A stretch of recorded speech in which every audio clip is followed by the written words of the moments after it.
BNP সরকারের প্রথম বাজেটের আকার হচ্ছে 9,30,000 কোটি টাকা, যা বর্তমান বাজেটের তুলনায় 25% বেশি।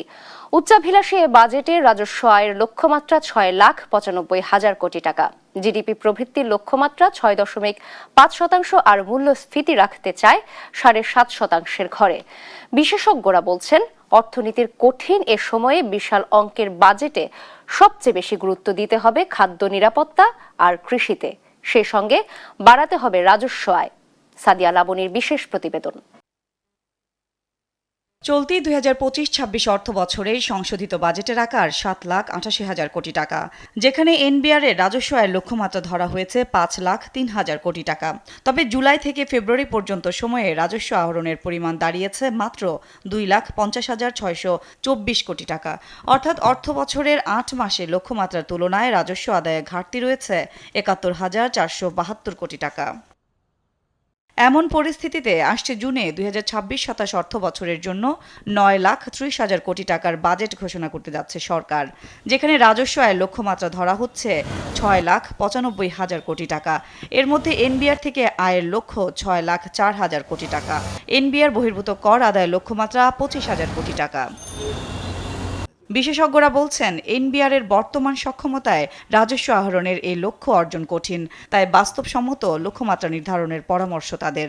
কর প্রশাসনের দক্ষতা বৃদ্ধির ক্ষেত্রে এখানে দক্ষতা বলতে যেটা বোঝায় সেটা হচ্ছে দুর্নীতি কমানো, কারণ দুর্নীতির কারণে করদাতা যেই টাকাটা দেন এবং সরকার যেই টাকাটা পায় তার মধ্যে একটা বড় ব্যবধান থেকে যায়।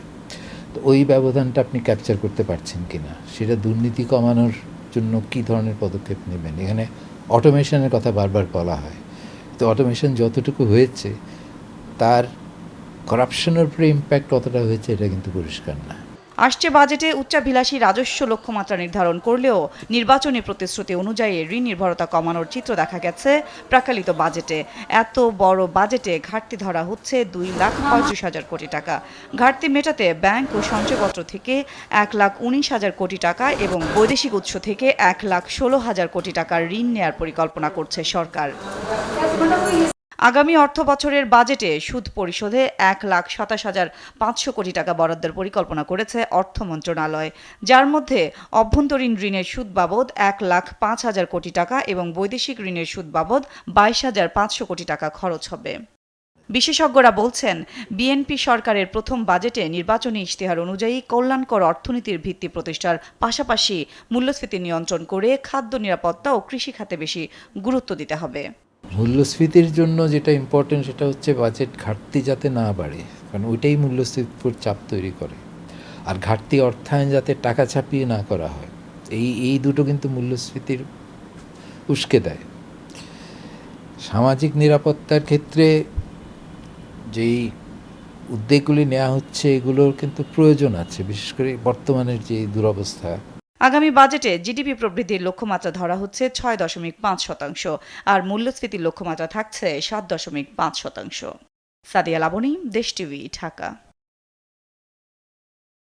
নতুন বাড়িটার স্বপ্ন পূরণে সবাই মিলে যায় খুশির মিছিলে। 40 বছর ধরে এমন অসংখ্য খুশির মিছিলে ছিল আইডিএলসি, থাকবে আগামীতেও।